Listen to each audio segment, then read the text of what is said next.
1994년 김일성이 죽고 북한에 흉년이 왔을 때 제가 살던 아오지 탄광 마을에서는 300명이 굶어 죽었습니다.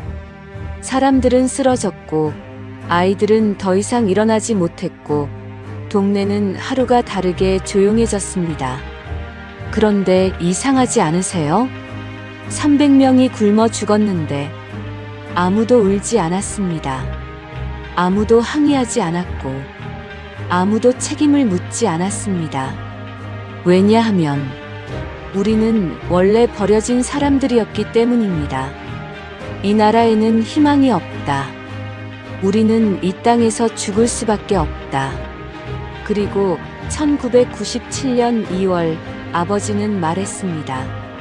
내일 두만강으로 간다. 아오지 탄광에서 탈북을 시도한 사람은 그때까지 단 한 명도 없었습니다. 우리는 6식구였습니다. 아이 4이 있는 가족이었습니다. 잡히면 공개 처형이었습니다. 중국, 미얀마, 태국. 앞에는 총구, 밀림, 감옥, 배신, 굶주림, 죽음이 차례로 기다리고 있었습니다. 그리고 그 모든 과정에서 저는 18살이었습니다. 과연 우리 가족은 다시 만날 수 있었을까요? 아오지에서 시작된 이 탈북은 어디까지 가게 될까요? 지금부터 제가 살아서 돌아온 진짜 이야기를 들려드리겠습니다. 시작 전 구독과 좋아요 부탁드립니다. 안녕하십니까? 저는 북조선 아오지 탄광에서 최초로 탈북한 김순이라고 합니다. 제가 남한에 와서 정말 깜짝 놀란 말이 하나 있었습니다. 뭘 잘못하면 아오지 탄광 보낸다. 그 말을 듣고 너무 놀랐습니다. 북한에서도 아오지에서 왔다고 하면 사람 취급을 못 받았거든요.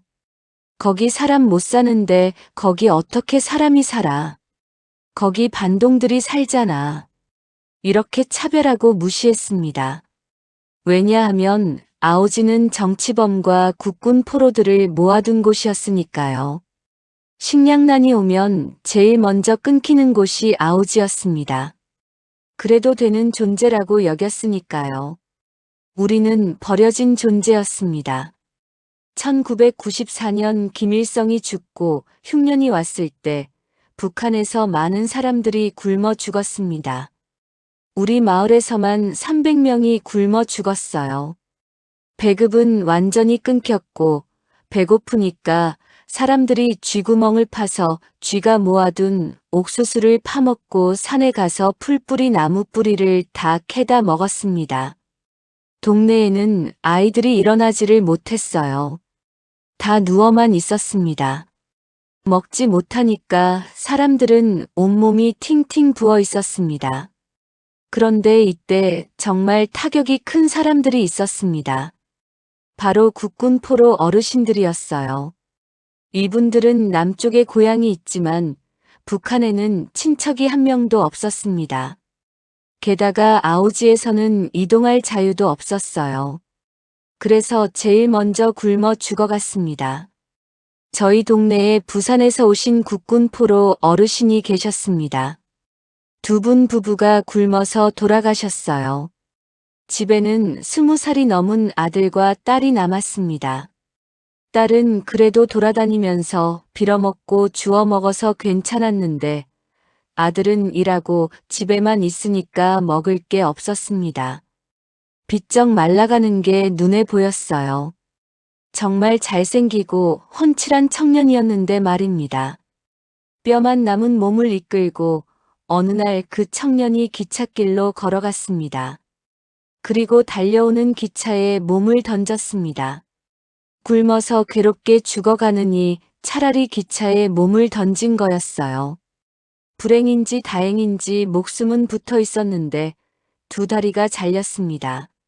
사람들이 살려보려고 진료소로 데려갔는데 가다가 출혈로 돌아가셨어요. 그분이 실려가면서 했던 말이 지금도 잊히지 않습니다. 밥을 달라. 밥을 달라. 나는 살고 싶다. 다리가 잘려나간 아픔보다 배고픈 고통이 더 심했던 거예요. 정말 온 동네가 조용해졌습니다. 그분의 아버지는 대한민국의 자유를 위해 싸우셨는데 북한에 잡혀간 그 아들은 밥 한 끼 못 먹고 죽었습니다. 저희가 무슨 죄를 지었습니까? 그때 저희 같은 사람들은 원망하지도 않았고 불평하지도 않았습니다. 고깃국 같은 건 생각도 안 했어요. 다만 한 끼라도 먹는 게 소원이었습니다. 그런데 북한은 아오지 사람들을 모아놓고 이렇게 죽게 했어요. 정말 그때는 가슴이 너무 아팠습니다. 얼마 지나지 않아 더 충격적인 일을 제 눈으로 직접 보게 됩니다. 저희 반에 미숙이라는 친구가 있었습니다. 어느 날 미숙이가 울면서 달려왔어요. 순이야, 우리 엄마가 곧 죽을 것 같아. 저는 제가 먹던 국수죽을 들고 막 뛰어갔습니다. 미숙이네 집에 들어가 어머니를 봤는데 옛날 모습이 아니었어요. 그냥 미라가 누워있는 것 같았습니다. 서둘러 국수죽을 입에 넣어드리려는데 제 앞에서 숨을 거두셨어요. 친구 어머니가 제 앞에서 돌아가신 것도 충격인데 그 다음 상황은 너무 무서웠습니다. 저는 한동안 그 자리에 멍하니 서 있었습니다. 여러분들은 어떤 일이 일어났는지 상상이 되십니까? 안 되실 거예요. 저는 그 상황을 지금까지 말하지 않았습니다. 오늘 처음 이야기합니다.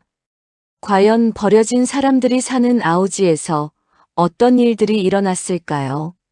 미숙이는 너무 굶어서 울음도 제대로 나오지 않았어요. 엄마 엄마 하고 울고 있었는데 갑자기 미숙이 아버지가 정신이 반쯤 나간 눈으로 돌아오더니 울고 있는 딸과 죽은 아내 옆으로 돌진했습니다. 그리고 옆에 있던 국수죽 그릇을 들고 정신없이 먹기 시작했습니다. 너무 충격이었습니다. 평소에 금슬이 좋기로 소문난 부부였거든요. 극한의 배고픔이 사람의 정신과 생각을 완전히 마비시켜버린 거예요. 그 아버지 눈에는 사랑하는 아내의 죽음보다 그 국수죽 그릇이 먼저 들어왔던 겁니다. 그때 저는 아무 말도 할 수가 없었습니다. 집으로 오면서 생각했어요. 세상에서 제일 고통스럽고 잔인한 죽음은 굶어서 죽는 것이라고. 그래서 지금 제가 대한민국에 와서 먹고 싶은 거, 마음대로 먹고 하고 싶은 걸 할 수 있는 이 순간이 엄청 소중합니다. 불행이 깊었던 만큼 행복을 더 느끼니까요. 저는 사실 아버지 얘기를 잘 안 합니다. 너무 슬프고 가슴이 아파서요. 그런데 오늘 용기를 내서 여러분께 이야기합니다. 제 이야기는 아직 시작도 안 했습니다. 이제부터가 진짜입니다. 저희 아버지는 늘 이런 얘기를 하셨어요. 이 나라에는 희망이 없다. 나는 한평생을 김일성 김부자들에게 도둑맞았다. 그래서 아버지는 늘 탈북을 꿈꿔왔습니다. 1994년 김일성이 죽고 김정일이 정권을 잡으면서 사람들이 더 많이 굶어 죽기 시작했어요. 그러자 북한 정권에 대한 불만이 생기기 시작했습니다. 그런데 김정일은 식량을 주는 대신 총부리를 겨눴어요. 공포 정치를 시작한 거예요. 아버지는 이런 말도 하셨습니다. 북한 인민들은 지옥에서 살면서 지옥인 줄 모르고 산다. 이 나라를 떠나자. 그래서 드디어 1997년 2월 어느 날 아버지는 아오지 탄광 최초로 탈북을 결심했습니다. 그때는 탈북이라는 단어도 없었고 아오지에서 탈북한 사람도 없었어요. 아오지는 국군포로 정치범들이 남조선으로 넘어갈까봐 함경북도 끝에 만든 곳이었거든요. 도망가기 제일 어려운 곳이었습니다. 그런데 북한이 놓친 게 하나 있었어요. 아오지 탄광 위치가 저희 집에서 두만강이 보였고 중국 마을까지 보였다는 거예요. 아버지는 한 달 동안 두만강을 정찰하셨습니다. 그리고 경비대 군인과 친해져서 교대 시간이 10시 50분이라는 걸 알아냈습니다. 전날 밤까지도 우리는 탈북할 거다 상상도 못했어요. 탈북 전날 밤 아버지가 말했습니다. 내일 우리는 두만강으로 도망간다. 우리는 네 남매였습니다. 큰언니, 저 여동생, 남동생. 저는 둘째였습니다. 정말 너무 무서웠습니다. 그런데 아버지가 말했어요. 내일 그냥 평상시처럼 학교도 가고 와라. 의심받으면 안 된다. 그래서 우리는 정말 평상시처럼 학교에 가서 수업을 들었습니다. 내가 이 친구들을 언제 다시 볼 수 있을까? 그 생각으로 마지막 수업을 보냈습니다. 아버지는 학교 갈 때 이런 말까지 했어요. 너희가 저녁까지 돌아오지 않으면 아버지는 그냥 두고 떠난다. 여동생과 남동생은 학교 갔다가 너무 무서워서 일찍 집으로 돌아왔고, 집에 돌아오니 아버지가 집 문을 닫고 대못을 탁탁 받고 계셨습니다.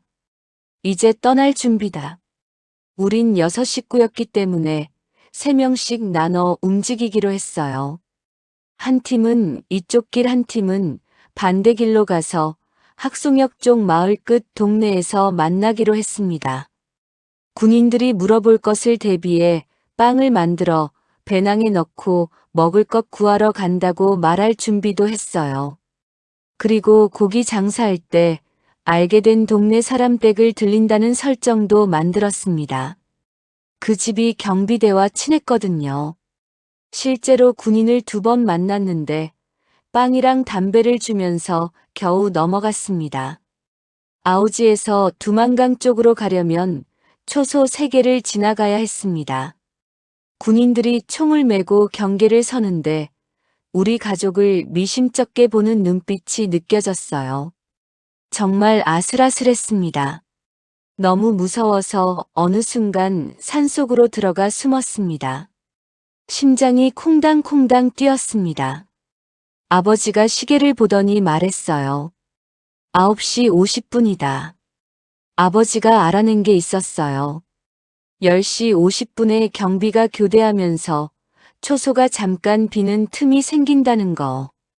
그 자리에서 아버지가 가자 했는데 아무도 일어나지 못했습니다.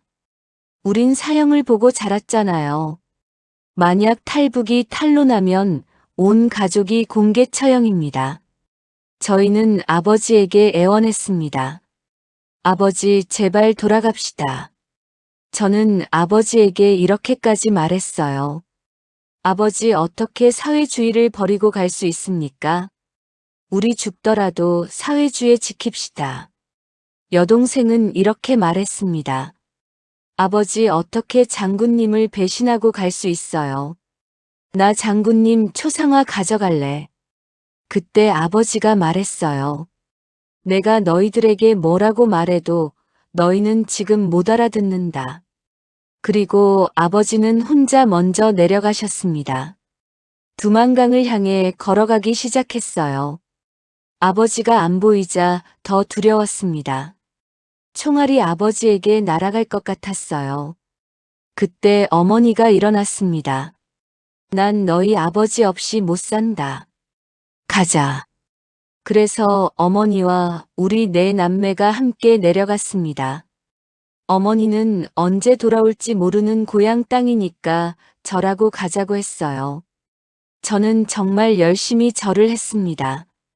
그런데 어머니, 언니, 여동생, 남동생은 절 대신 가볍게 고개만 숙이고 먼저 뛰어가고 있더라고요. 어머니야. 저는 절을 끝내고 부랴부랴 뛰어갔습니다. 그날 밤 보름달이 환하게 떠 있었는데 어머니가 갑자기 하늘을 보며 기도를 하셨어요. 북한에서는 종교가 없어서 하나님도 모르는데 말이에요. 하늘이여 살려주세요. 제발 살려주세요. 정말 하늘이 도왔는지 구름이 와서 보름달을 가리더니 주변이 어두워졌습니다. 달빛이 잠시 사라졌을 때 우리는 뛰어서 두만강을 건넜습니다. 중국 쪽에 도착하자마자 달빛이 다시 비추더라고요. 우리는 성공했다며 작은 소리로 만세를 불렀어요. 아오지 탄광 최초 탈북이다. 그런데 이게 끝이 아니었습니다. 이제부터가 진짜 시작이었어요. 2월이었고 그쪽은 영하 40도까지 내려가는 곳이었습니다. 밤새 걷다 지쳐서 아버지가 준비한 비닐을 덮고 산속에서 불을 피우며 버텼습니다. 새벽에 아버지가 깨우며 말했어요. 이대로 있으면 다 얼어 죽는다. 일어나라. 몸이 안 움직였지만 억지로 움직여 걸었습니다. 그러다 시골길에서 빵 하나가 떨어져 있는 걸 봤어요. 북한에서는 풀죽도 없어서 굶어 죽는데 중국 땅에는 빵이 길에 떨어져 있는 거예요. 그런데 우리 네 남매는 아하며 뒤로 물러섰습니다. 왜냐하면 북한에서 중국 가면 독 묻은 걸 먹여 죽인다는 말도 안 되는 세뇌를 받았거든요. 아버지는 화가 나서 말했어요. 김일성 부자가 사람들을 정신적 불구로 만들어 놨어. 아버지는 그 빵을 집어드셨습니다. 그때 차 한 대가 다가왔습니다. 숨을 곳도 없는 벌판이었어요. 어머니 아버지가 앞에 서고 제가 그 뒤에 동생들이 맨 뒤에 있었습니다. 차가 멈추고 창문이 내려갔습니다. 한 남자가 매섭게 우리를 쳐다보더니 결정적인 한마디를 했어요. 조선에서 왔습니까? 어머니가 머뭇거리다 네라고 대답했습니다. 그러자 그분이 차에서 내리더니 차 안에 타고 있던 손님들에게 내리라고 했고 우리에게 타라고 했습니다. 그분은 중국 훈춘에서 시골 마을을 왕복하는 택시기사였어요. 우리는 반나절을 달려 그분 집으로 갔습니다. 그 집은 통유리 창이 있는 집이었어요. 유리가 깨진 곳이 있어도 우리 눈에는 너무 멋있게 보였습니다. 태어나서 처음 본 집이었거든요. 기사 아저씨와 사모님이 밖에 나가 빵과 여러 음식을 사왔습니다. 빵이 너무 하얘서 우리는 두부인 줄 알고 간장을 부었는데 푹푹 흡수되더라고요. 그게 빵이었어요. 바나나도 처음 봤고 수박은 호박인 줄 알고 삶아 먹자고 자르다가 수박인 걸 알고 깜짝 놀랐습니다. 마을 사람들이 북한에서 탈북자가 왔다는 소식을 듣고 구경하러 오기도 했습니다. 조선족 분이 말했어요. 6이 모여 있으면 안 된다. 중국 공안에 잡혀간다. 우리는 너무 티가 났습니다. 북한에서 제일 좋은 옷을 입고 왔는데 중국에선 누더기처럼 보였고 누가 봐도 영양실조였고 저는 머리카락도 거의 없어 이상하게 보였어요. 그래서 우리는 흩어졌습니다. 어머니, 아버지, 여동생, 남동생은 한 집으로 저와 큰언니는 시골 마을로 갔습니다. 그 시골집에서 조선족 분들이 쌀밥에 돼지고기 볶음을 주셨습니다. 저는 돼지고기를 보고 충격을 받았어요. 북한에서는 돼지를 잡아도 비계가 거의 없었거든요. 그런데 중국 돼지는 비계가 있는 거예요. 어머나 이렇게 고소한 맛이 있나. 저는 밥공기 10그릇을 먹었습니다. 그분들이 놀랄 정도였어요. 세상에서 제일 행복한 순간이었습니다. 내 생에 이런 행복한 날이 또 있을까? 그런데 그 다음에 또 충격적인 장면을 봤습니다. 제가 먹은 것과 똑같은 흰쌀밥과 돼지고기가 개밥 그릇에 있는 거예요. 이게 말이 돼? 저는 생일날에도 쌀밥 고깃국은커녕 풀죽도 못 먹고 살았는데 개밥 그릇에 그 음식이 있는 걸 보고 15살 인생 처음으로 질투를 느꼈습니다. 아니 이놈의 개가. 저도 모르게 개밥을 뺏었습니다. 그런데 개 반응이 더 충격이었어요. 걔는 그냥 무덤덤하게 다른 데로 가버리는 거예요. 뺐든지 말든지 하는 표정이었습니다. 북한에서는 풀죽 하나에도 개가 으르렁거리는데 여기 개는 아무렇지도 않은 거예요. 그리고 옆을 보니 닭들이 옥수수를 쪼아 먹고 있었습니다. 저 옥수수만 있었으면 내 친구들이 굶어 죽지 않았을 텐데. 저 옥수수만 있었으면 내가 탈북할 일도 없었을 텐데. 김일성은 늘 백성에게 고깃국 주는 게 소원이라 했는데 탈북해보니 옆 나라 개가 그 소원을 누리고 있었어요. 저는 그걸 보며 처음으로 서러워서 엉엉 울었습니다.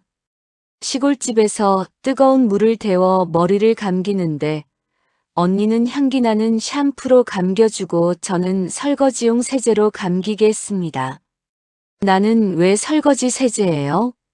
했더니 언니는 예쁘고 너는 못생겨서 라고 했어요. 내 머리가 무슨 냄비도 아니고 너무 서러웠습니다. 그때부터 차별이 시작됐어요. 저는 정말 그런 차별을 처음 겪었습니다. 우리는 조선족 분들의 도움으로 조금씩 아파트에 모여 살기도 했습니다. 그렇게 살면서 일본에 사는 큰아버지와 연락이 닿았고 큰아버지가 중국으로 와서 돈을 주고 가셨어요. 우리는 중국에서 4년을 살았습니다. 식당에서 일해도 돈 못 받고 쫓겨다니고 정말 고생했습니다. 그러다 장춘의 한인교회 도움을 받게 됐는데 6 식구라 또 흩어져야 했어요. 남동생은 연길 학교로 큰언니는 남자친구 따라 광저우로 여동생은 한국 교회 목사님이 데려가시고 어머니 아버지는 조선족 분들과 성경 공부를 하셨습니다. 그리고 저는 남았습니다. 못생겼다고 아무도 나를 안 데리고 가는구나 싶었어요. 그래서 저는 한족만 사는 깡시골 중국 목사님 댁으로 가게 됐습니다. 결국 못생겨서 간 게 제겐 오히려 기회였어요. 저는 중국어를 목숨 걸고 배웠습니다. 아버지가 말씀하셨거든요. 중국에서 자유롭게 다니려면 우리 가족 중 한 명은 중국어를 해야 한다. 언제 잡혀 북송될지 모르니까요. 북송되는 순간 우리는 사형입니다. 저는 16살에 중국 목사님께 부탁해 깡시골로 가서 이를 악물고 중국어를 배웠습니다. 그때는 정말 간절했어요. 3달 만에 일상 대화를 마스터했고 5, 6달 만에 완벽하게 할 수 있게 됐습니다. 목사님도 놀라셨습니다. 너는 언어에 재능이 있구나. 너는 중국 애 같다. 우리는 결국 한국으로 가야 한다고 결심했습니다. 우리 가족은 단독으로 움직이려고 심양도 가보고 여기저기 알아봤어요. 그런데 너무 무서웠습니다. 잡히면 북송될 것 같아서요. 우리는 북경 한국 대사관까지 갔습니다. 한국으로 보내주세요. 그런데 답은 차가웠습니다. 해줄 수 없습니다. 어서 나가세요. 거기 오래 있으면 잡힐 것 같아 나왔어요. 이번엔 청도 한국영사관으로 갔습니다. 살려주세요. 한국으로 보내주세요. 하지만 거기도 똑같았습니다. 도와줄 수 없습니다. 나가주세요. 우린 정보 가치도 없는 사람들이었어요. 그래서 한국과 가까운 중국 위해로 갔습니다. 월세집을 구하고 한국 교회에 도움을 요청했더니 1,000위안을 주셨어요. 그 돈으로 위에서 버텼고 저는 중국어를 하니까 호프집에서 일했습니다. 부모님 생활비도 되고 여동생과 함께 돈을 벌어 남동생 학비도 됐어요. 남동생은 학교가 시작되자 친구가 없어 외로워했지만 아버지는 그래도 배워야 한다며 한족 친구들을 설득해 남동생을 학교에 보내셨습니다. 중국은 호적이 없어도 학비만 내면 받아주는 경우가 있었고 남동생은 그렇게 중국어를 배웠습니다.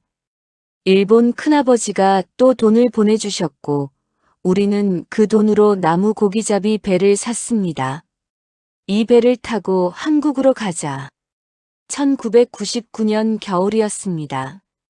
영화처럼 새벽에 배에 올라탔고 부두가 멀어지자 우리는 기뻐했어요.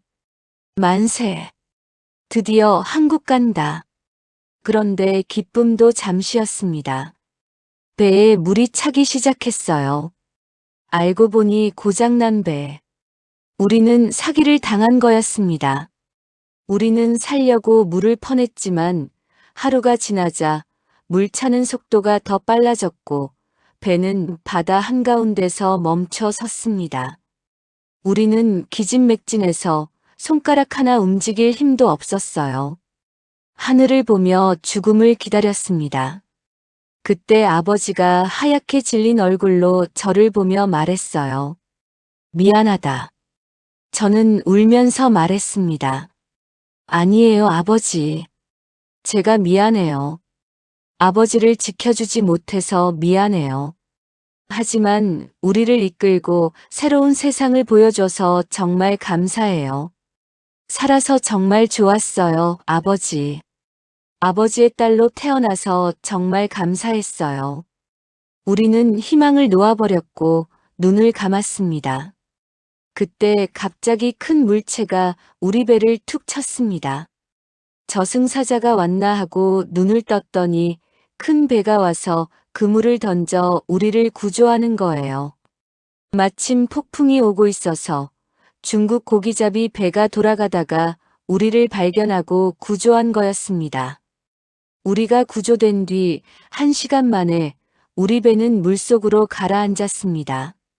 1시간만 늦었어도 우린 다 죽었을 거야. 우리는 그 고기잡이 배 선원들에게 애원했어요. 한국까지 데려다 주세요.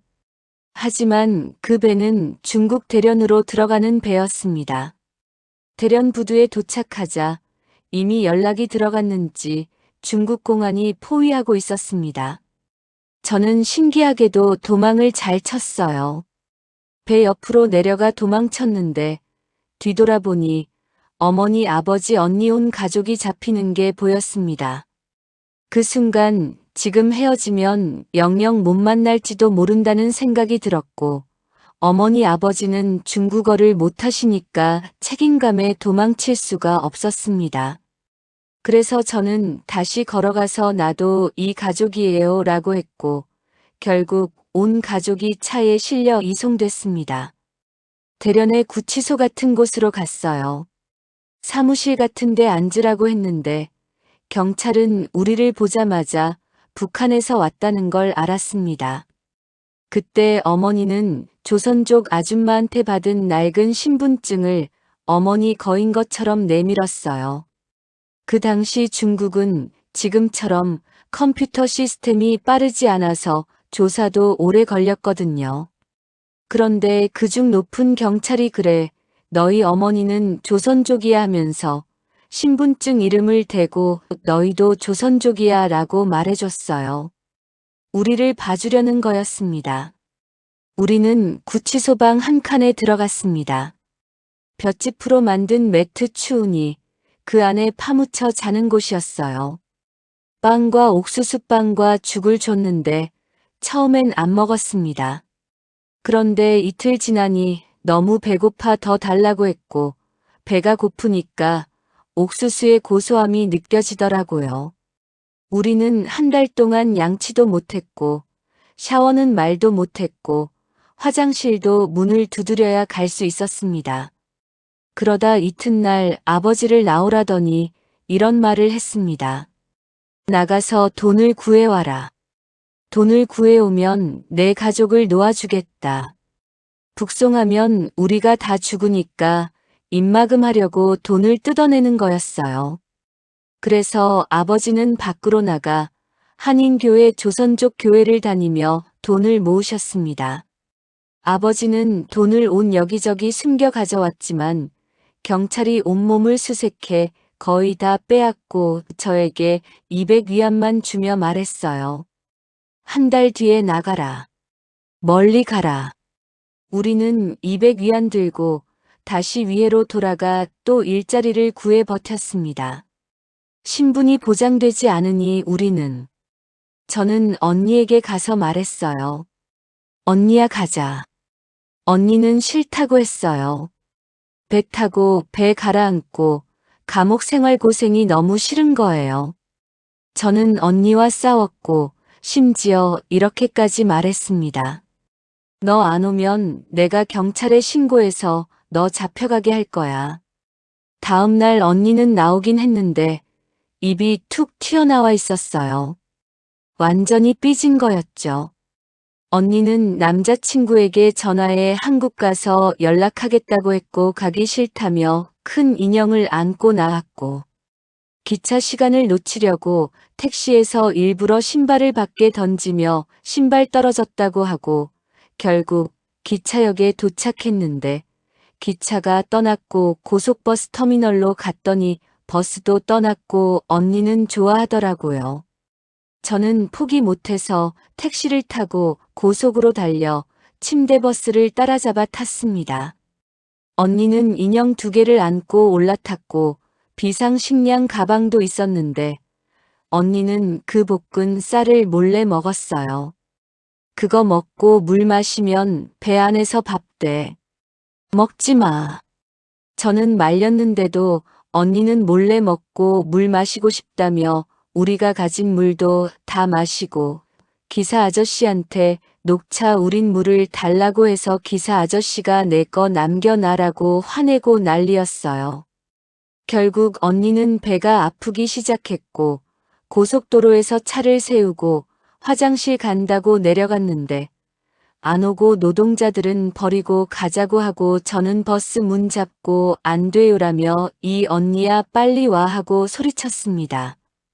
우여곡절 끝에 충칭 기차역에 가서 내렸는데 언니는 인형 2개를 안고 사람들 보며 날 좀 보세요.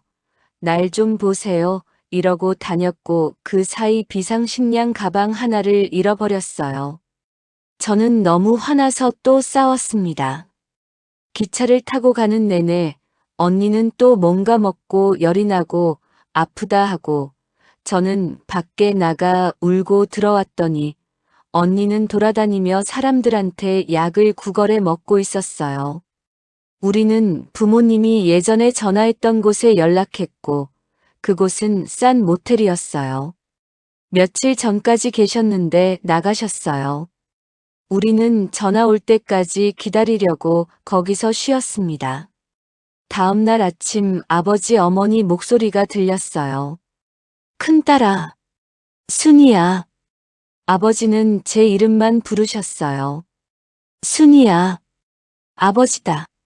알고 보니 모텔 공동 화장실은 무료였는데 어머니는 돈 내고 다른 데 가서 볼일 봐도 된다고 했는데도 아버지는 끝까지 걸어서 우리 모텔까지 오셨고 그 길에서 우리를 만난 거예요. 그때부터 저는 중국어로 미얀마 국경을 넘는 계획을 짜기 시작했습니다. 미얀마 국경을 넘으려 갔는데 큰 강이 있어 도저히 넘을 수가 없었습니다. 우리는 숲에서 대나무를 모아 옷을 찢어 뗏목을 만들고 있었는데 경비대에 잡혔어요. 총을 겨누고 하늘에 빵 쏘는데 여동생이 지칠 대로 지쳐 눈이 풀리며 총구 앞에 일어서서 말했어요. 죽여라. 쏴 죽이라고. 아버지는 울면서 막내야 막내야 하며 말렸습니다. 저는 중국어로 둘러댔어요. 우리는 그냥 건너편 관광도시 구경하고 싶었어요. 알면서도 풀어줬습니다. 그때 저는 아버지에게 말했어요. 이번엔 이렇게는 안 돼요. 증명서를 만들어서 합법적으로 넘읍시다. 그래서 담배 한 보루 들고 경찰서에 가서 주민번호를 알려주며 관광 가고 싶다고 했더니 경찰이 동북 사투리를 쓰길래 저도 동북에서 왔어요라고 친한 척했고 경찰은 가족 모두 증명서를 만들어줬습니다. 그런데 돌아 나오니 아버지가 없어졌고 아버지는 호랑이 굴에 들어가는 것 같았다며 제가 잡히면 가족이 끝이라 먼저 피신해 계셨던 거였어요. 우리는 다시 국경 쪽으로 갔지만 예전에 우리를 잡았던 같은 경찰들이 증명서를 검사하는 걸 보고 철수의 모텔로 돌아왔습니다. 저는 시장에서 집 나르는 오토바이 아저씨들을 보고 한 사람당 50원씩 주겠다며 국경 관광지까지 넘겨달라고 했어요. 그 사람은 친구 6명까지 데리고 왔고 자기 목 챙기고 친구들 목 주면 되게끔 했고 저는 돈을 반만 먼저 줬습니다. 한 명씩 오토바이에 타고 동생 둘은 오토바이 한 대에 같이 타고 어두워지기 전에 출발했습니다. 길을 너무 잘 아는 사람들이어서 15분 만에 중국 미얀마 국경을 넘었습니다. 그 순간 저는 생각했어요. 이제 미얀마에서 잡혀도 북송될 위험은 없겠구나. 너무 행복했습니다. 관광지에서 벗어나면 미얀마 초소가 있고 차단봉과 경비가 있었습니다. 우리는 새벽 2시쯤 넘으려 했고 앞에 아버지와 남동생 그 뒤에 제가 그 뒤에 어머니 언니 여동생 임신한 아줌마가 따라왔어요. 그런데 플래시 불빛에 아버지와 남동생이 걸렸어요. 그 순간 저는 결심했습니다. 아버지와 남동생이 잡히면 안 돼. 그래서 제가 야하고 큰 소리로 불렀고 플래시가 저에게로 왔습니다. 저는 한국말로 일부러 소리쳤어요. 아버지, 뭐해요? 도망가지 않고. 순식간에 아버지와 남동생은 어둠 속으로 도망갔고 저는 잡혔습니다. 다행히 경비대 2명 중 1명이 중국어를 했어요. 그래서 물었죠. 당신 한 달에 월급 얼마 받아요? 50원. 150원 줄게요. 저 좀 넘겨줘요. 우리 나쁜 사람 아니에요. 경비는 넘어가라고 했습니다. 그런데 저는 말했어요. 안 돼요. 어머니 아버지랑 같이 넘어가야 돼요. 그래서 같이 어머니 아버지를 찾으러 다녔고 날이 밝기 시작할 때 너무 속상해 소리쳤습니다. 아버지 어머니, 이 사람 저 잡은 거 아니고 도와준대요. 제발 나와요. 멀리 강 건너에서 어하고 부모님이 다시 나타났어요. 도망갔다가 다시 돌아오신 거예요. 경비는 우리를 산속에 숨겨줬고 밤에 데리러 와서 초소를 넘겨줬습니다. 우리는 손목시계 삐삐도 주고 그렇게 초소를 넘었어요. 경비는 말했어요. 나중에 잡히더라도 내가 넘겨줬다는 말은 하지 마세요. 우리는 알겠습니다라고 약속했습니다. 그 뒤 다시 군인들이 오는 걸 보고 우리는 잠깐 숨었는데 저는 너무 졸렸습니다. 밤에도 낮에도 제가 길을 짜야 했으니까 어린 나이에 신경을 너무 쓰니 피곤했어요. 잠깐 졸았다 눈을 뜨니 아무도 없었어요. 어머니, 달려가다 멧돼지 잡는 덕 구덩이 같은데 빠졌습니다. 마음은 급한데 올라올 수가 없고 겨우 올라와 계속 갔는데 부모님이 안 보였습니다. 어머니는 다리가 불편하신데 제가 한참 왔는데도 안 보이면 잡힌 거라는 생각이 들었습니다. 날이 밝자 경찰과 마을 주민들이 산을 포위해 수색을 시작했습니다. 우리 가족이 잡혔구나. 저는 나무를 잘 타서 나무 꼭대기까지 올라갔습니다. 가지도 꺾어 발밑에 깔고 아래에서 저를 올려다보지 못하게 했어요. 나중에 한국 와서 들었는데 마을 주민과 군인들이 수백 명을 풀어 저를 찾고 있었다고 합니다. 저는 결심했습니다. 오늘 저녁까지 기다려보고 부모님이 안 나타나면 혼자 태국으로 가야겠다. 문제는 배낭에 먹을 게 아무것도 없었습니다. 밤이 되기를 기다렸다 저는 혼자 걷기 시작했습니다. 지도도 없고 먹을 것도 없었습니다.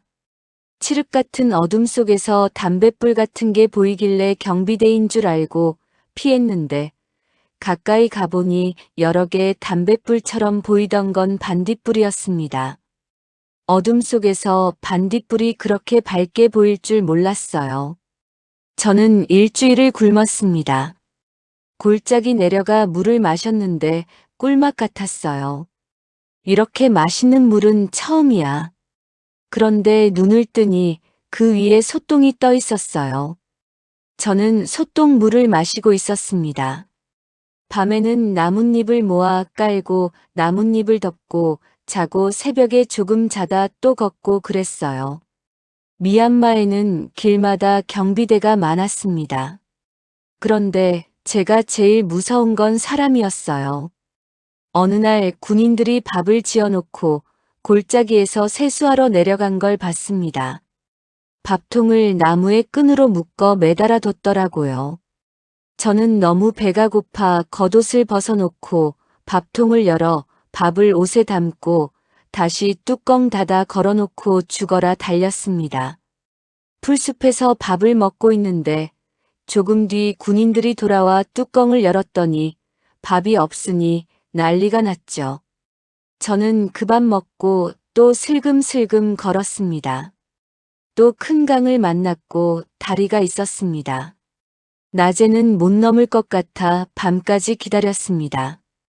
다리 근처 초소에 군인이 불 피워놓고 앉아 있었어요.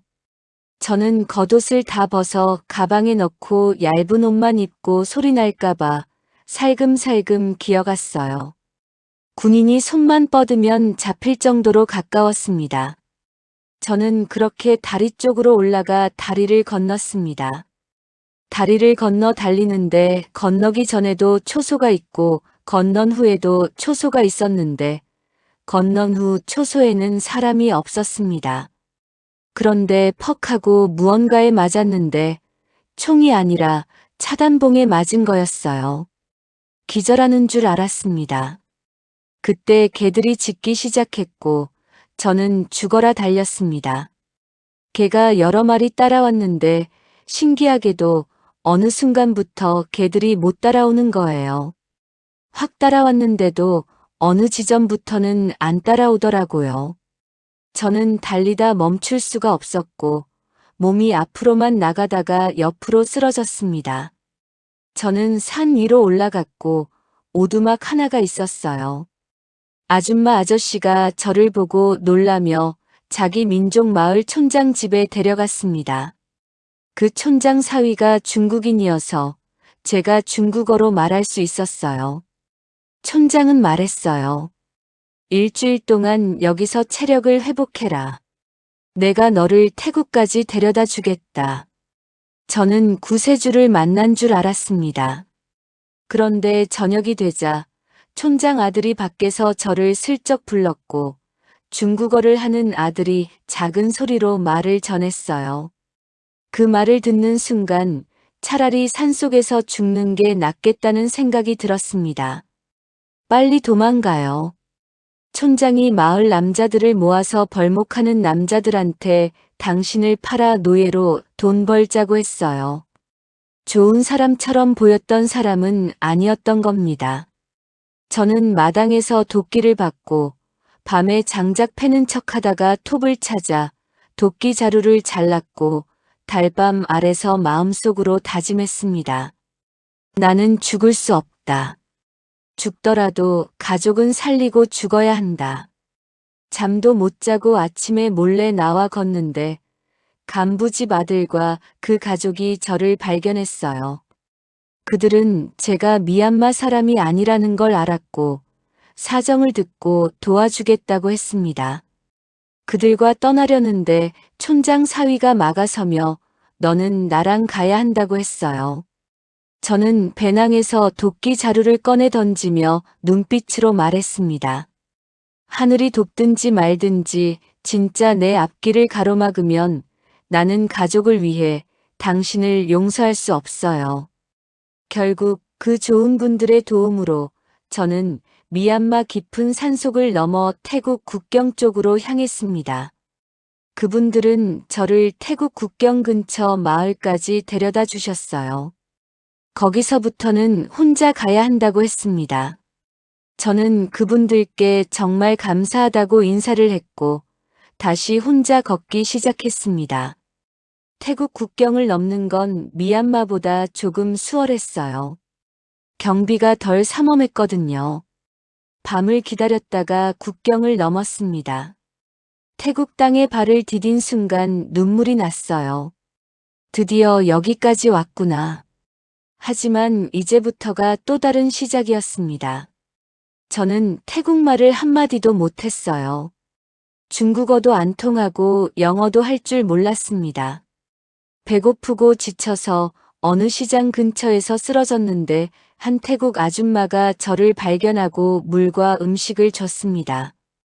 그분은 제가 북한에서 온 걸 알았는지 모르는지 그냥 불쌍하게 여겨 도와주셨어요. 저는 몸짓으로 한국 대사관을 어떻게 가냐고 물었습니다. 아줌마는 방콕이라고 말하며 버스를 타라고 알려줬어요. 그분이 버스비까지 주셨습니다. 저는 그 돈으로 방콕행 버스를 탔습니다. 방콕까지 가는데 거의 하루가 걸렸어요. 방콕에 도착해서 한국 대사관을 물어물어 찾아갔습니다. 대사관 앞에 서니 다리에 힘이 풀렸습니다. 여기까지 왔구나. 저는 대사관 문을 두드렸습니다. 경비가 나왔고 저는 한국말로 말했어요. 저 북한에서 왔어요. 도와주세요. 경비는 잠깐 기다리라고 하더니 누군가를 불러왔습니다. 한국 대사관 직원이 나와서 저를 안으로 데려갔어요. 저는 그 자리에서 울음이 터졌습니다. 그동안 참았던 게 한꺼번에 쏟아졌어요. 직원분이 물과 음식을 주시며 천천히 이야기하라고 했습니다.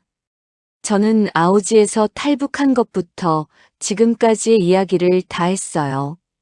가족이 미얀마 국경에 잡혀 있다는 것도 말했습니다.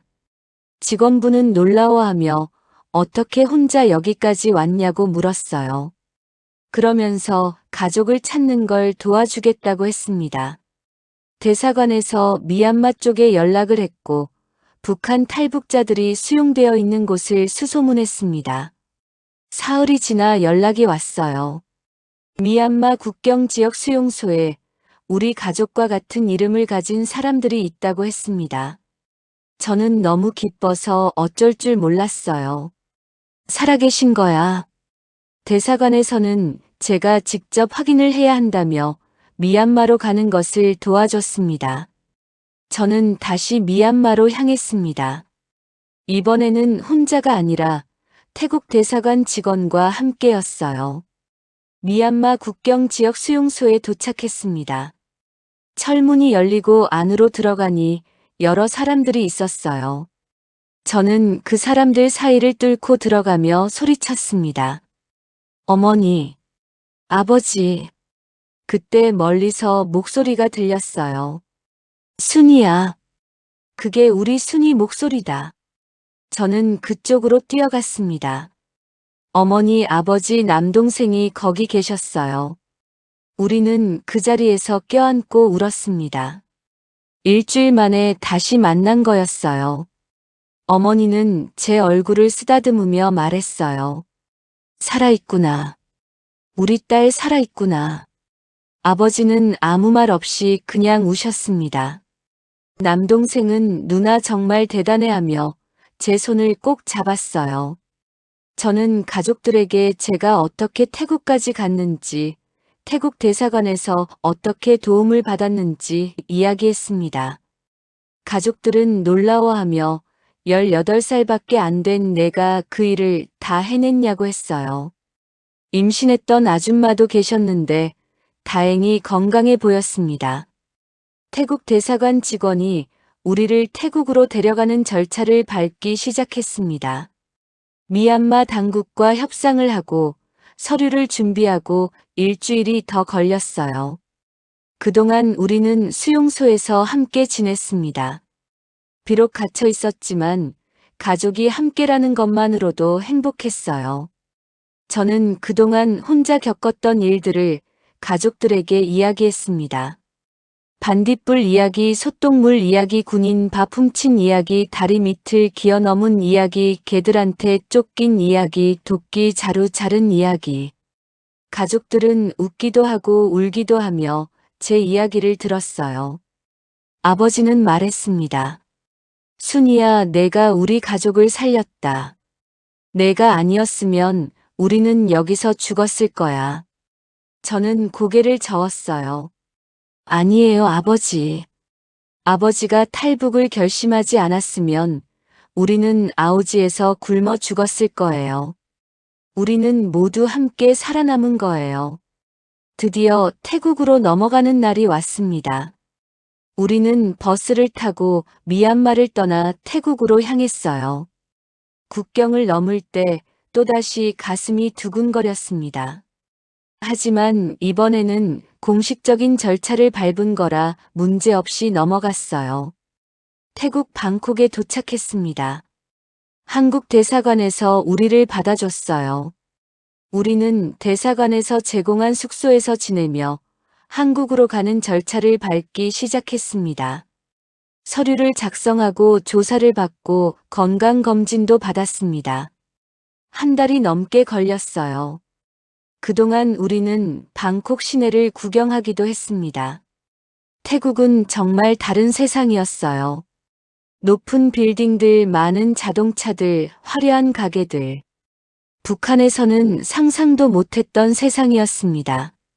저는 생각했어요. 한국은 얼마나 더 발전했을까. 드디어 한국으로 가는 비행기 티켓을 받았습니다. 출국 전날 밤 우리 가족은 둘러앉아 이야기를 나눴어요. 아버지가 말했습니다. 우리가 정말 한국에 가는구나. 이제 자유롭게 살 수 있구나.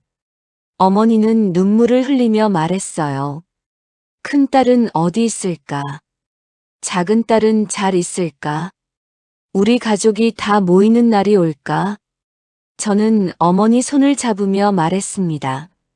한국 가면 꼭 다시 만날 수 있을 거예요. 우리가 여기까지 온 것처럼요. 다음 날 아침 우리는 공항으로 향했습니다. 비행기를 타본 적이 없었던 우리는 모든 게 신기했어요. 탑승 수속을 하고 출국 심사를 받고 비행기에 올랐습니다. 비행기가 이륙하자 저는 창밖을 내다봤어요. 태국 땅이 점점 멀어지고 구름 위로 올라갔습니다. 하늘에서 본 세상은 정말 아름다웠어요. 몇 시간을 날아 드디어 한국 땅에 도착했습니다. 인천공항이었습니다. 비행기에서 내려 공항 안으로 들어가는데 다리가 후들거렸어요. 드디어 왔구나. 대한민국에. 우리는 공항에서 통일부 직원들을 만났습니다. 그분들이 우리를 반갑게 맞아주셨어요. 우리는 그분들을 따라 하나원으로 향했습니다. 하나원은 북한에서 온 사람들이 한국 생활을 배우는 곳이었어요. 거기서 석 달을 지내며 한국말, 한국문화, 한국법 여러 가지를 배웠습니다. 처음에는 모든 게 낯설고 어려웠어요. 한국말도 북한말과 많이 달랐고 생활 방식도 완전히 달랐습니다. 하지만 저는 열심히 배웠어요. 중국어 배울 때처럼 이를 악물고 공부했습니다. 하나원에서 가장 기뻤던 순간은 큰언니와 통화가 된 날이었어요. 언니는 광저우에서 한국으로 먼저 왔고 서울에서 살고 있었습니다. 동생아, 살아서 한국 왔구나. 언니 목소리를 듣는 순간 울음이 터졌어요. 네, 언니. 우리 살았어요. 여동생도 한국에 와 있다는 소식을 들었습니다. 목사님이 먼저 데려와 주셨다고 했어요. 우리 가족 6명이 모두 한국 땅을 밟은 거였습니다. 하나원을 수료하는 날 우리는 정착금을 받고 집을 알아보기 시작했습니다. 저희 가족은 서울 근처 작은 도시에 집을 얻었어요. 큰언니와 여동생도 우리를 찾아왔습니다. 7년 만에 우리 가족 6명이 모두 한자리에 모였어요. 우리는 둘러앉아 밥을 먹으며 울고 웃었습니다. 아버지가 말했어요. 우리가 해냈다. 우리가 정말 해냈어. 어머니는 계속 우시며 고개를 끄덕이셨어요. 저는 생각했습니다. 그때 제 나이 18이었습니다. 혼자 미얀마 산속을 일주일 동안 걸었고 태국까지 가서 가족을 찾았습니다. 돌이켜보면 어떻게 그 일을 해냈는지 저도 신기합니다. 하지만 그때는 선택의 여지가 없었어요. 가족을 살리기 위해서는 그렇게 할 수밖에 없었습니다. 지금 제가 이렇게 한국에서 살면서 이야기를 하고 있다는 게 기적 같습니다. 아오지 탄광에서 굶주리며 살던 때를 생각하면 지금은 천국이에요. 마음대로 먹을 수 있고, 마음대로 다닐 수 있고 하고 싶은 일을 할 수 있습니다. 그래서 저는 지금 이 순간이 너무너무 소중합니다. 불행이 깊었던 만큼 행복을 더 크게 느낍니다. 가끔 꿈을 꿔요. 다시 아오지로 돌아간 꿈. 북한 경비대에 잡힌 꿈. 그럴 때마다 식은땀을 흘리며 깨어납니다. 그리고 주변을 둘러보며 안심합니다. 여긴 한국이야. 우린 자유야. 이제는 돌아갈 일 없어. 제 이야기를 들으시는 분들께 말씀드리고 싶습니다. 지금 당신이 가진 자유를 소중히 여기세요. 마음대로 먹을 수 있고, 마음대로 말할 수 있고, 마음대로 움직일 수 있다는 것이 얼마나 큰 축복인지 잊지 마세요. 북한에는 아직도 수많은 사람들이 아오지 같은 곳에서 굶주리고 있습니다. 자유를 꿈꾸지만 꿈꿀 수조차 없는 사람들이 있습니다. 저는 운이 좋았습니다. 용감한 아버지가 계셨고, 함께 버텨준 가족이 있었고, 도와준 많은 분들이 계셨습니다. 중국 택시 기사님, 조선족 집사님, 컴퓨터 선생님, 미얀마에서 도와준 가족들, 태국 아줌마 대사관 직원분들. 그분들이 아니었으면 저는 지금 여기 없었을 거예요. 제가 받은 도움을 잊지 않고 살아가겠습니다. 그리고 언젠가 저도 누군가를 도울 수 있는 사람이 되고 싶습니다. 제 이야기가 여러분께 작은 울림이라도 되었으면 좋겠습니다. 당신의 오늘이 얼마나 소중한지 생각해보는 계기가 되었으면 합니다. 감사합니다. 여러분, 제 이야기를 들어주셔서 정말 감사합니다.